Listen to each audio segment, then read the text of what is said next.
Cyber alert के प्रायोजक हैं केंद्रीय गृह मंत्रालय का Indian cyber crime coordination centre I4C। Cyber अपराधियों का मत लो tension, stop, think and then take action.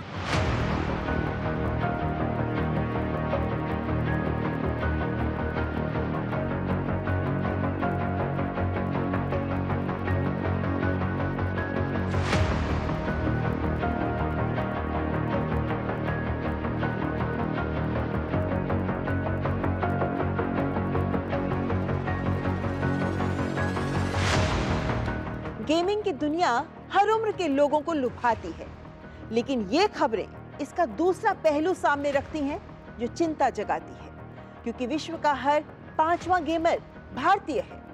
59 crore से अधिक भारतीय गेमिंग करते हैं। इतनी तो देशों की जनसंख्या भी नहीं होती। नमस्कार, आप देख रहे हैं साइबर अलर्ट और आपके साथ मैं हूं ममता चोपड़ा। और आज शुरुआत उस खबर से जिसने कई लोगों की नींद उड़ा दी है, तो कई लोगों को चैन की सांस भी आई है। और चर्चा के केंद्र में है संसद से पारित ऑनलाइन गेमिंग एक्ट 2025, जो कहता है कि ऑनलाइन मनी गेमिंग यानी कोई भी ऑनलाइन गेमिंग जिसमें पैसे का लेन देन हो वो अवैध मानी जाएगी। साइबर अलर्ट में विस्तार से आपको बताएंगे ऑनलाइन मनी गेमिंग के जाल का सच। और इस कानून के पहलुओं पर बात करने के लिए हमारे साथ पॉडकास्ट में जुड़ेंगे minister of electronics and information technology के सचिव श्री एस कृष्णन।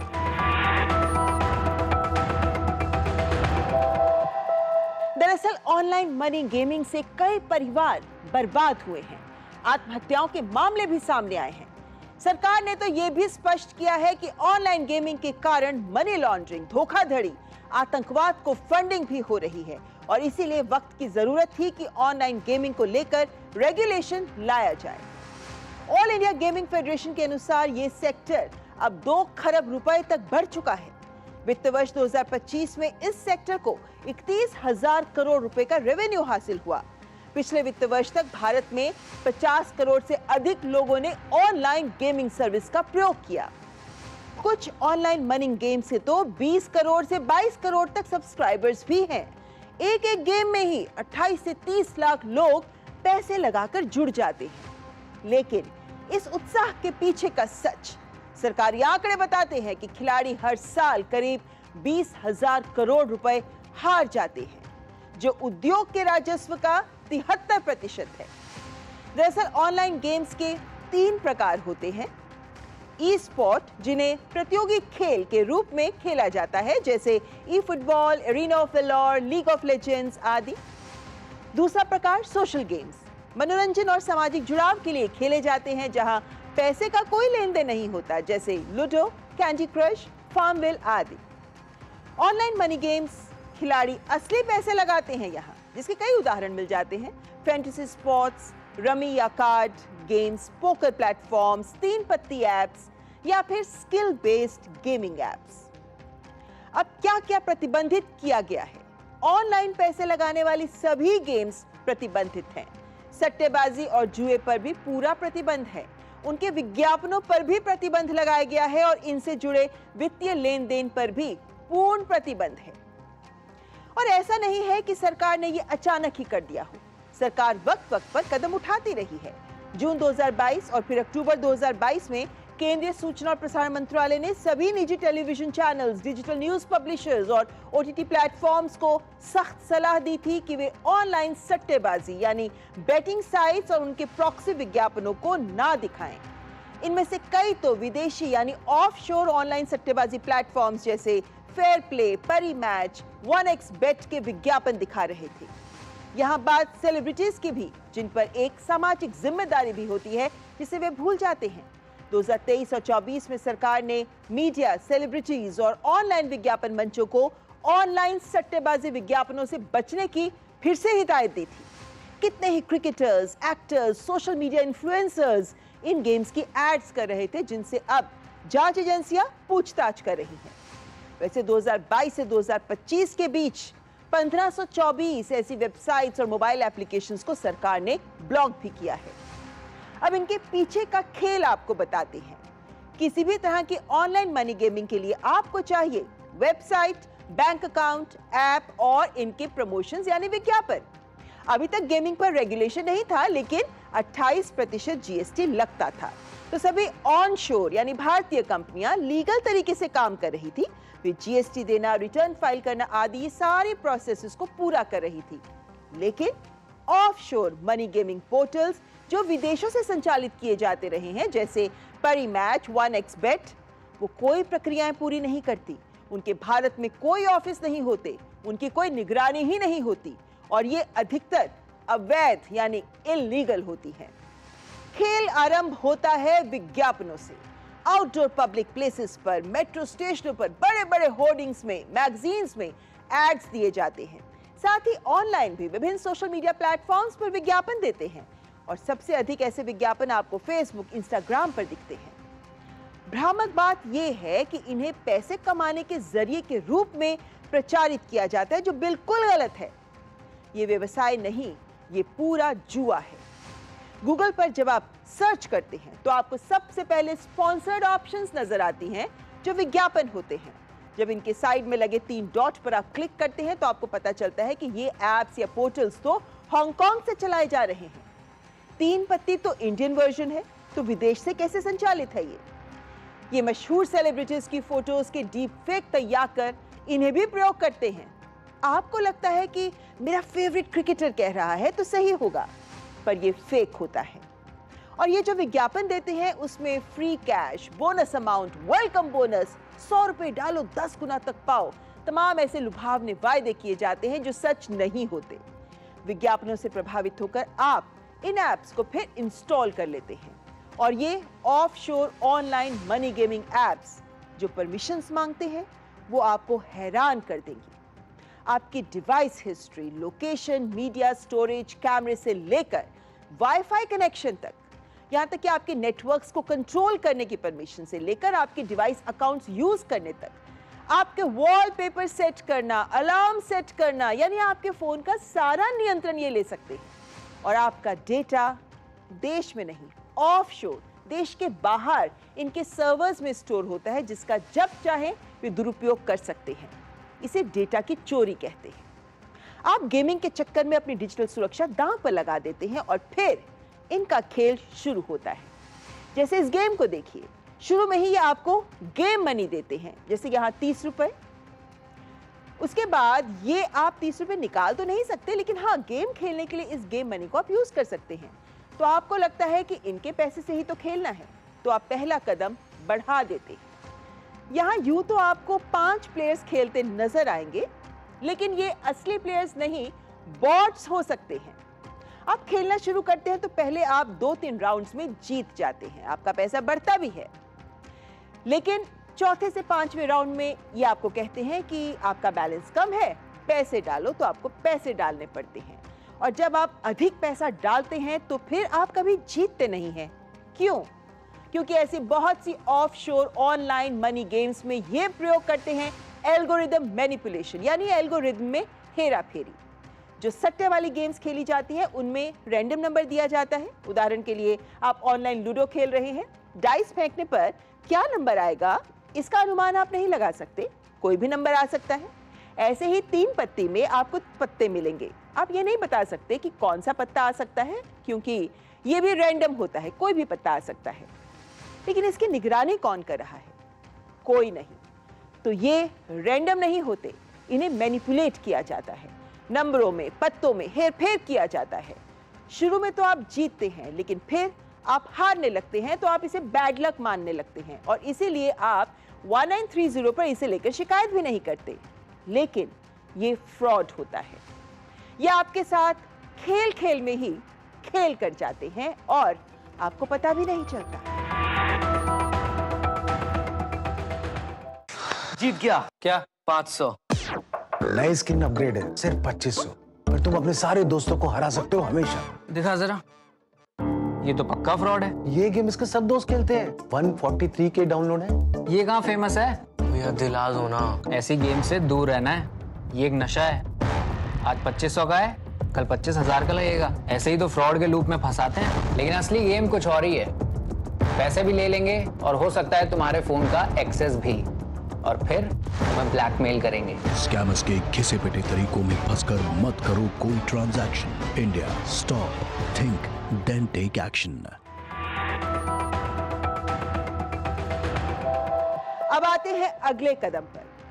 आपका पैसा लिया कैसे जाए, ये बड़ा सवाल होता है, और फिर इसे देश के बाहर भी लेकर जाना है। तो इसके लिए म्यूल अकाउंट यानी भाड़े के खाते प्रयोग किए जाते हैं, जिन्हें हासिल करने के लिए बाकायदा विज्ञापन दिए जाते हैं कि बैंक वेंडर्स चाहिए।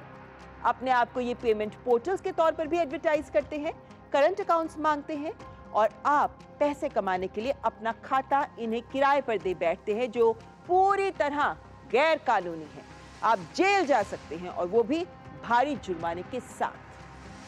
Directorate general of goods and services tax intelligence की जांच के दायरे में ऐसी 700 ऑफशोर संस्थाएं हैं जिनकी 357 वेबसाइट्स और यूआरएल्स को मार्च 2025 तक ब्लॉक किया गया। इनके द्वारा लगभग 2000 बैंक खाते प्रयोग किए जा रहे थे और 4 करोड़ रुपए भी जब्त किए गए। यूपीआई आईडी से जुड़े 392 बैंक खातों को डेबिट फ्रीज किया गया, जिनमें 122 करोड़ रुपए की रकम भी जब्त की गई, जो देश में ऑनलाइन मनी गेमिंग या सट्टेबाजी से आपसे लूटी गई थी।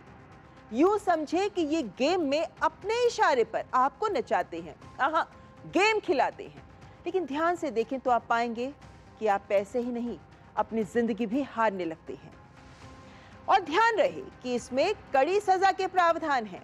पैसे वाले गेम्स चलाने पर 3 साल की जेल या फिर 1 करोड़ तक जुर्माना, या फिर दोनों।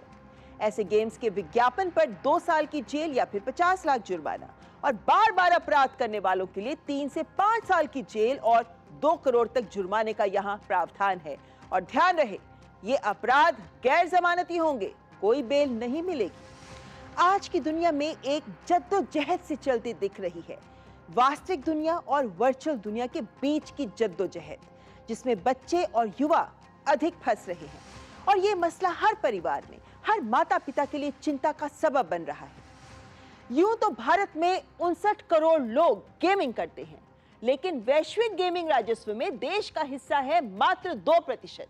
और इसका कारण यह है कि भारत का गेमिंग बाजार ब्लॉकबस्टर गेम्स या फिर स्टूडियो पर आधारित नहीं है, बल्कि ये लगभग पूरी तरह से ऑनलाइन मनी गेमिंग पर निर्भर है। यूं तो भारत में करीब 1900 गेमिंग कंपनियां हैं, इनमें 2 लाख से ज्यादा लोग काम करते हैं, लेकिन इनमें से 3/4 नौकरियां ऑनलाइन मनी गेमिंग से जुड़ी हैं। अगर भारत एक मजबूत और व्यापक गेमिंग उद्योग चाहता है तो इसी तस्वीर को बदलना होगा।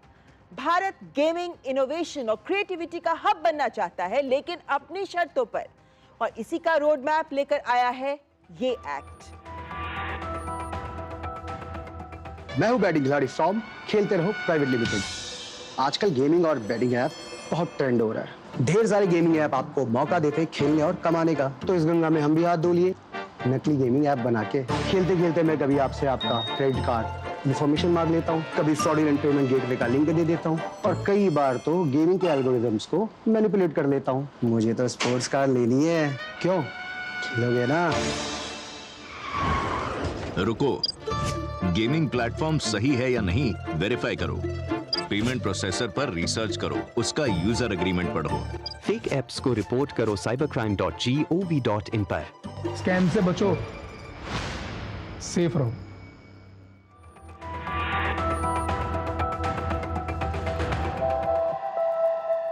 साइबर अलर्ट में आज पॉडकास्ट में हमारे साथ जुड़े हैं मेटी के सेक्रेटरी श्री एस कृष्णन। बहुत बहुत स्वागत आपका सर। धन्यवाद। सबसे पहले आपको मुबारकबाद जरूर देना चाहेंगे, आपकी टीम ने बहुत लंबे समय तक काम किया इस बिल के ऊपर, जिसके बाद अब ये एक्ट का रूप ले रहा है। तो जो आप लोगों ने सोच के साथ काम किया था, सबसे पहले मैं उससे शुरू करना चाहूंगी। क्या सोच थी इस बिल के पीछे की? क्या कोई सामाजिक कानूनी कारण थे इसके पीछे जिसकी वजह से इस बिल को लाया गया? सरकार का जो विजन है और माननीय प्रधानमंत्री का भी जो डायरेक्शन है कि ये मानना है कि भारत एक ग्लोबल हब बन सकता है गेमिंग इंडस्ट्री का, और गेमिंग इंडस्ट्री में जो क्रिएटिविटी आती है, जो AVGC कहलाती है, जिसको बढ़ावा देना चाहते हैं, वो सरकार का एक क्लियर ऑब्जेक्टिव है। भारत सरकार उसको प्रोत्साहन देना चाहती है, उसको बढ़ावा देना चाहती है। माननीय प्रधानमंत्री भी 1-2 बार गेमर्स से मिल चुके हैं, and these are all the social gamers जो क्रिएटिव गेम्स तैयार करते हैं, जो रिक्रिएशनल गेम्स तैयार करते हैं, जो एजुकेशनल गेम्स कंटेंट तैयार करते हैं, ऐसे वाले गेमर्स जो कि एक क्रिएटिविटी को भी व्यक्त करते हैं और इंटरनेशनली भी एक्सपोर्ट कर पाएंगे। तो उस सेगमेंट को हमें बढ़ावा देना है, ये क्लियर ऑब्जेक्ट। लेकिन उसी सेगमेंट में जो लोग काम करते हैं, जो ई स्पोर्ट्स वाले हैं और जो ऑनलाइन सोशल गेम्स वाले हैं, उनका ये भी कहना था कि हमारा जो बाय एसोसिएशन जो है हमको एक बुरा नाम मिल रहा है। देयर इज हमारा रेपुटेशन इफेक्ट हो रहा है, क्योंकि जब गेमिंग कहते हैं तो सब लोगों का सोच जाता है ऑनलाइन मनी गेमिंग के पास, और उसका रेपुटेशन थोड़ा गड़बड़ है, क्योंकि लोग सोचते हैं उसमें बहुत सारे केसेस में लोग पैसा जमा करने का या लोगों से पैसा लेने के कई साधन करते हैं, और उसमें एडिक्शन का बड़ा प्रॉब्लम हो रहा है। परिवार में बहुत इससे असर पड़ता है और कुछ लोग सुइसाइड तक चले जाते हैं, क्योंकि ऐसा एक स्थिति आती है। इसका काफ़ी सारा मीडिया में भी इसमें चर्चा हुआ है और इसका डेटा भी है। तो इसलिए गवर्नमेंट का ये थिंकिंग हुआ कि इन दोनों सेक्टर्स को हमने एक को तो प्रोत्साहन देना है, दूसरे पे रोक लगानी है। ये थिंकिंग आया। और किस तरह की रोक लगानी है, कैसे करनी है काम, इसके बारे में विचार काफ़ी all levels of government, political level पे भी विचार हुआ। सारे ऑप्शंस कंसिडर किए गए। और मैं ये भी बता दूं आपको, संसद के कमिटीज़ में जहां मैं गया था, उन सब में जो सदस्य हैं, और कोई भी पॉलिटिकल पार्टी के हों, कहीं से भी हों, कोई भी स्टेट के हों, उन सब का यही हमसे आग्रह था कि आप कब एक्शन लेने वाले हैं ऑनलाइन मनी गेम्स पर। मतलब एवरीबॉडी वांटेड कि जल्दी से जल्दी एक्शन लिया जाए। ये तो बात हम समझते हैं सर कि गेमिंग सेक्टर में रेगुलेशन की ज़रूरत बहुत समय से महसूस भी की जा रही थी, ज़रूरी भी थी। लेकिन जिस तरीके का इस पर व्यापक प्रभाव पड़ रहा है इस सेक्टर का, आफ्टर ऑल हम ये कहते हैं कि 59 करोड़ हमारे यहाँ के लोग हैं जो खेलते हैं, तो ये जो व्यापक प्रभाव पड़ रहा है, इसको देखकर ये बात महसूस की जा रही थी कि क्या ये बिल बहुत जल्दी में लेकर आएगा। देखिए, ऐसी बात इसमें ऐसा है कि आपको याद होगा अप्रैल 2023 में आईटी रूल्स बदले गए, जिसमें कि सेल्फ रेगुलेटरी बॉडीज एस्टेब्लिश करने की बात की गई थी। और अगर सरकार ये एस्टैब्लिश नहीं करती है, या जब तक at least 3 self regulatory bodies establish नहीं होती हैं, तो ये जो नियम बनाए गए हैं ये ऑपरेशन में नहीं आएंगे। जब मैं इस मंत्रालय में आया, तब से ये गेमिंग इंडस्ट्री वाले हमारे पास आए कि इस पे क्या करने वाले हैं, कब कार्रवाई होने वाली है। और उसी समय काफ़ी गेमिंग इंडस्ट्री वालों के काफ़ी रिप्रेजेंटेटिव्स ने ये भी बताया कि ये सेल्फ रेगुलेटरी बॉडी एक अच्छी मैकेनिज्म नहीं, सरकार के एक अथॉरिटी के थ्रू आपको ऑपरेट करना चाहिए। ये तब से उनका विचार रहा। जिसका मतलब ये भी हुआ कि सेल्फ, अब चूंकि नेशनल अथॉरिटी की बात की जा रही है, तो ये जो सेल्फ रेगुलेटरी ऑर्गेनाइजेशंस की बात हो रही थी एसआरओज की, अब ये नियम वैलिड ही नहीं, वैलिड नहीं होंगे। अभी हमको उनको हटाना पड़ेगा। तो ये कहना कि सरकार ने दूसरे तरफ से नियम, मतलब दूसरे तरफ से उनका रवैया था और उन्होंने बदल के इस तरफ आ गए, ये कहना सही नहीं होगा, क्योंकि ये साफ था कि सरकार कुछ करने वाली है। सबको मालूम था कि इस पे कोई कार्रवाई होने वाली है, सबके राय लिए गए थे, और फाइनली सरकार ने एक डिसीजन, निर्णय लिया। सरकार ने निर्णय लिया, सोच समझ कर निर्णय लिया, वो बात तो ठीक है। लेकिन वो जो एक ऑनलाइन गेम्स को लेकर जो एक सोच हमेशा रहती है ना कि ये बाय चांस, ये चांस बेस्ड गेम्स हैं, ये स्किल बेस्ड गेम्स हैं, अब इस एक्ट से तो ये अंतर ही बिल्कुल हट गया। नहीं, हम उस पे भी मुझे थोड़ा एक्सप्लेन करना ज़रूरी है। बेटिंग एंड गैम्बलिंग जो सब्जेक्ट है वो लिस्ट 2 में आता है, स्टेट लिस्ट में आता है। बेटिंग एंड गैम्बलिंग उनका सब्जेक्ट होता है। और जब भी ऐसे गेम्स को रेगुलेशन की बात आती है, अगर स्टेट्स वो करती हैं तो ये सब कंपनीज जाके कोर्ट में ऑर्डर ले लेते हैं कि भाई स्टेट्स को ये अथॉरिटी नहीं है, क्योंकि हमारा गेम ऑफ स्किल है, हमारा गेम ऑफ चांस नहीं है, और उनको सिर्फ बेटिंग एंड गैम्बलिंग पे अधिकार है, इस पे अधिकार नहीं है। और जो खेलते हैं गेम्स, उनके लिए ये गेम ऑफ स्किल और गेम ऑफ चांस का ज़्यादा फर्क नहीं है। रिसेंटली तमिलनाडु में एक नया एक्ट लाया गया, तो 2 बार तमिलनाडु असेंबली में एक्ट पारित हुआ, दोनों बार ऐसे ग्राउंड्स पे वो स्ट्राइक डाउन हो गया। इंटरस्टेट ट्रेड एंड कॉमर्स और cross border trade and commerce, that is international trade and commerce जो है वो भारत सरकार के सब्जेक्ट्स हैं, लिस्ट 1 के सब्जेक्ट्स हैं संविधान के अंदर 7th शेड्यूल में। सो जब ये भारत सरकार के सब्जेक्ट हो जाते हैं तो हम इस पर लेजिस्लेट कर सकते हैं और इसमें ये देखने की ज़रूरी नहीं है कि भाई ये गेम ऑफ स्किल है या गेम ऑफ चांस है। हमारा यही है कि इसमें आप पैसा लगाते हैं इस उम्मीद में कि आप कुछ पैसा जीतेंगे। ये काफ़ी है online game, online money game को डिफाइन करने के लिए। उस हिसाब से ये भारत सरकार के पावर के अंतर्गत आता है और हम उसी हिसाब से इसको कंसिडर करके इस पर लेजिस्लेशन लाएं। जी सर, इसमें हम देखते हैं एक्ट में जो प्लेयर है उसको जिम्मेदार नहीं ठहराया गया है, जो प्लेटफॉर्म्स हैं सारी जिम्मेदारी ओनस उनके ऊपर होता है। इसके पीछे क्या सोच है? इसके पीछे यही है कि जो प्लेयर्स हैं वो विक्टिम्स होते हैं। आपने देखा मतलब अपनी मर्जी से खेल रहे हैं हम, मर्जी से खेल रहे हैं, सोच समझ के खेल रहे हैं, लेकिन we don't want to make them into perpetrators of crime. We are looking at them as victims, we are looking at them as people who are affected by a crime which is being committed.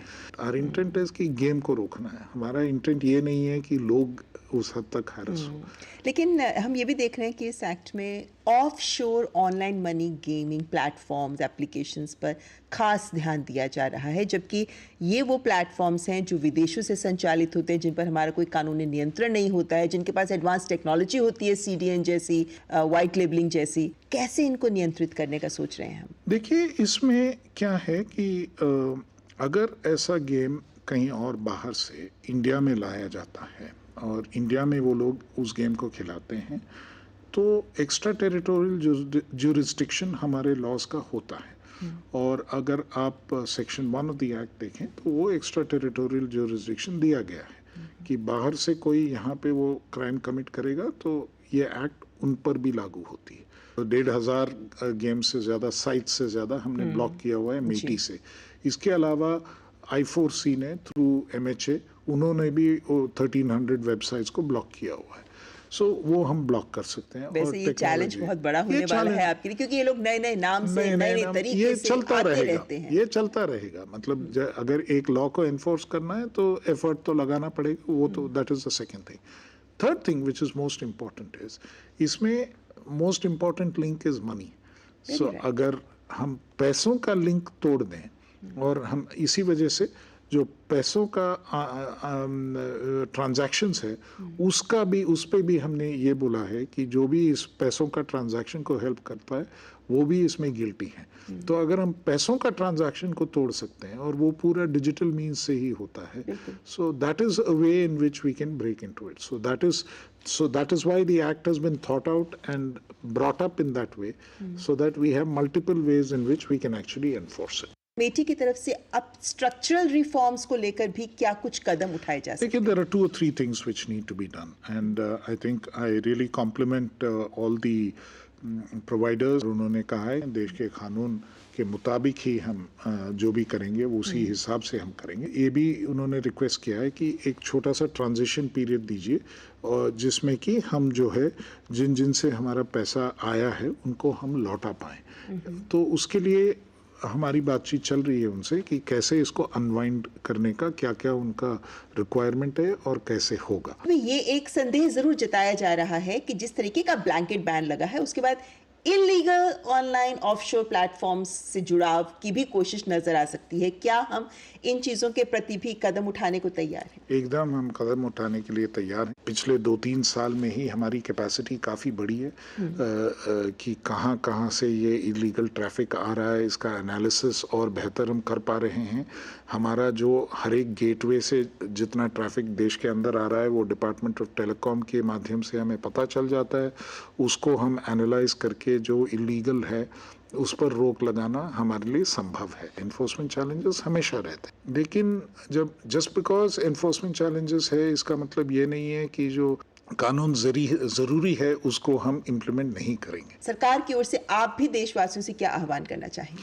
मैं यही कहूँगा कि ये ज़रूरी था, ये करना ज़रूरी था। बहुत युवाओं के बीच में और गरीबों के बीच में, लोअर मिडिल क्लास के बीच में इसका बहुत ज़्यादा असर पड़ रहा था। प्रैक्टिकली एवरीबडी सबका कोई एक पर्सनल स्टोरी था। कोई उनका जानकार जो इस पर बहुत ज़्यादा पैसा खोया हो, कोई उनका जाना पहचाना आदमी जिस पे पैसा खोया हो, ऐसे कहानियां सबके पास थी। सो लोगों का यही था कि ये सरकार ये कदम लाके बहुत अच्छा काम किया है और इसको ज़रूर वो सराहते हैं। तो मेरा यही रिक्वेस्ट होगा कि ये एक सोशल कॉज के लिए मुताबिक देखा जाए। रियल मनी गेम्स में जीतने की दर कितनी होती है? जैसे सुनने में आता है सिर्फ 1% लोग ही जीतते हैं। गेमिंग कंपनीज ने खुद मुझे ये आंकड़ा बताया। उन्होंने ये बताया कि लॉटरी में 1% जीतते हैं और औरों में इतना परसेंटेज जीतते हैं, लेकिन मनी गेम्स में अकॉर्डिंग टू देम, वो खुद गेम्स चलाते हैं, they have no reason to lie, जैसे कि 20% लोग जीतते हैं। मतलब अगर 100 लोग खेलते हैं तो 20 लोग कुछ पैसा ज़्यादा जीतते हैं, 80 लोग हार जाते हैं। तो उसी से आप अनुमान लगा सकते हैं कि कितना हानिकारक ये हो सकता है। समाज हित और देश हित में इस ऑनलाइन गेमिंग एक्ट को लाया गया है। उम्मीद करते हैं कि जिस लक्ष्य के साथ सरकार इसको लेकर आई है, हम उसे भी हासिल कर पाएं और ये जो वैश्विक गेमिंग हब बनाने का हमारा सपना है देश को, ये भी आने वाले वक्त में जल्द ही पूरा हो। सब कोशिश में लगे। बहुत बहुत धन्यवाद इस कृष्ण जी हमारे साथ जुड़ने। धन्यवाद, थैंक यू। ये कार्यक्रम आपको करता है सावधान, तो इसे अपने परिवार, दोस्तों के साथ भी शेयर करें ताकि जानकारी की कमी के चलते आप ना हो जाएं इन साइबर अपराधियों का शिकार। क्योंकि रहना चाहते हैं सेफ तो रहना होगा साइबर अलर्ट। साइबर अलर्ट के प्रायोजक थे केंद्रीय गृह मंत्रालय का Indian cyber crime coordination centre I4C। Cyber अपराधियों का मत लो tension, stop, think and then take action.